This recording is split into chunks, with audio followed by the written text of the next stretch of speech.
আজকের রেসিপিটি হলো আলু ফুলকপির ডালনা। তো আমি ফুলকপি এরকমভাবে বড় বড় করে কেটে নিয়েছি, আর আলু কেটে নিয়েছি বড় বড় করে, একটা গোটা টমেটো আমি গ্রেট করে নিয়েছি, আর 1 চামচ মতো আদা গ্রেট করেছি, আর শুকনো মশলার মধ্যে নিয়েছি পরিমাণ মতো নুন, 1 চামচ হলুদ, 1/2 চামচ ধনের গুঁড়ো, 1 চামচ জিরের গুঁড়ো, আর 1 চামচ লঙ্কার গুঁড়ো।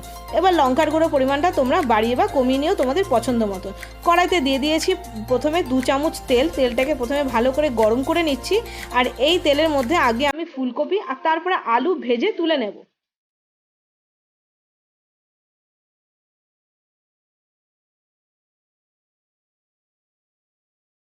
তো ফুলকপিটা আমার দেখো সুন্দর করে ভাজা হয়ে গেছে। এবার আমি ফুলকপিটা তুলে নেব, আর এই তেলের মধ্যেই আমি আলুগুলো দিয়ে আলুগুলোকে ভেজে তুলে নেব।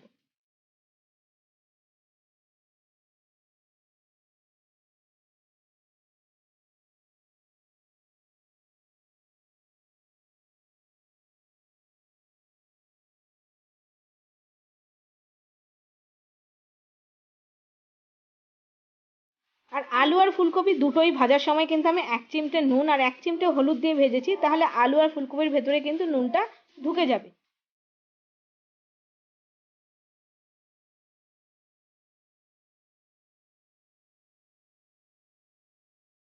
এবার আমার আলুও ভাজা হয়ে গেছে। আমি যেই বোলটার মধ্যে ফুলকপি ভেজে তুলে রেখেছি একবারে সেই বোলটার মধ্যেই কিন্তু আমি আলুও ভেজে তুলে নিচ্ছি।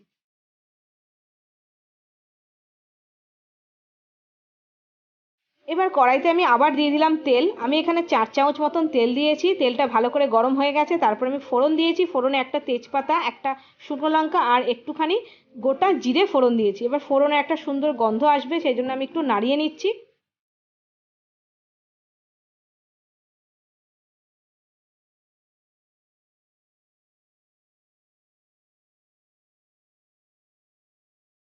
ফোড়ন থেকে যখন সুন্দর একটা গন্ধ এসে গেছে তখন আমি গ্রেট করা টমেটোটা দিয়ে দিয়েছি, আর গ্যাসের ফ্লেমটা মিডিয়াম টু লোতে রেখেছি। এখন এখন টমেটোটা দিয়ে আমি 1 থেকে 1.5 মিনিট আগে নাড়িয়ে নেব, টমেটোর কাঁচা গন্ধটা চলে যাবে। তারপরে দিয়ে দেবো আদা।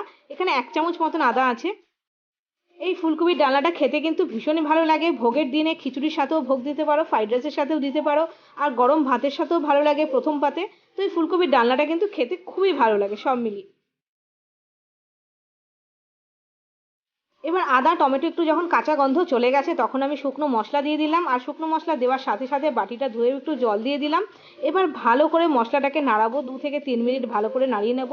আর এবার আমি গ্যাসের ফ্লেমটাকে আবার হাই করে দিয়েছি। ভালো করে নাড়িয়ে নিচ্ছি যতক্ষণ না পর্যন্ত তেল ছেড়ে দিচ্ছে।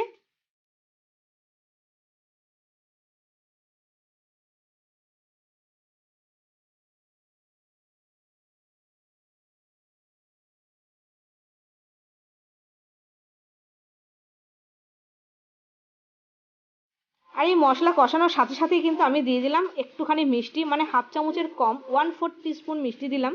এবার আবার মশলাটাকে নাড়াচ্ছি। দেখো সাইড থেকে তেল ছেড়ে এসছে।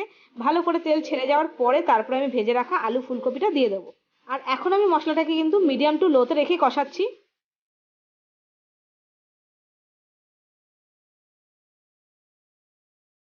তো দেখো সাইড থেকে যখন তেল ছেড়ে দিয়েছে এবার আমি আলু ফুলকপিটা দিয়ে দিলাম। এবার আলু ফুলকপি দিয়েও কিন্তু আমি 3 থেকে 4 মিনিট আবার একটু কষাবো, আর গ্যাসের ফ্লেমটা অবশ্যই কিন্তু মিডিয়াম টু লোতে এখন রাখবে, না হলে মশলা আবার পুড়ে যাওয়ার চান্স থাকে। তো এখন আমি ভালো করে কষিয়ে তারপরে ফাইনালি ঝোল দেবো।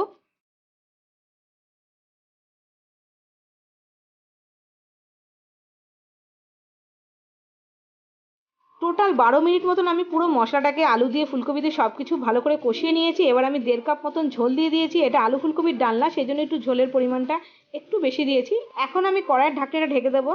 5-7 মিনিট পর আমি ঢেকে রাখবো, আর 7 মিনিট পর আমি আবার ফিরে এলাম। তো দেখো এখানে সুন্দরভাবে আমার আলু ফুলকপির ডালনাটা হয়ে গেছে, দেখে বোঝাই যাচ্ছে, আর আলুও কিন্তু সুন্দরভাবে গলে গেছে। তোমাদের সামনে আমি একটা কেটে দেখাচ্ছি। তো দেখো আলুটা সুন্দরভাবে কেটে গেল, তার মানে আলু আমার সুন্দরভাবে গলে গেছে, আর ফুলকপি তো গলেই গেছে। তো আলু ফুলকপির ডালনাটা কিন্তু মোটামুটি রেডি হয়ে গেছে। এবার তোমরা নামানোর আগে অবশ্যই একটু ঘি দেবে। আমার বাড়ির লোক যেহেতু ঘি খেতে পছন্দ করে না, সেজন্য আমি ঘি দিচ্ছি না। তো আমি লাস্টে দেবো একটু গরম মশলা।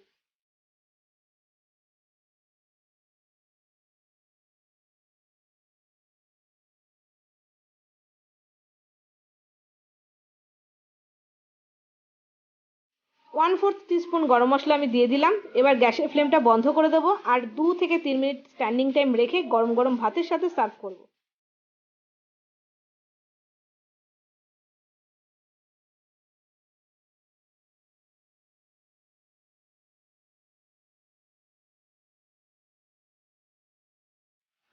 তোমাদের কেমন লাগলো বলো রেসিপিটা, ভালো লাগলে ছেড়ে যাওয়ার আগে প্লিজ সাবস্ক্রাইব করো, লাইক দিও, কমেন্ট পাঠিও। আজকে এই পর্যন্তই, দেখা হচ্ছে নতুন একটা রেসিপির সাথে।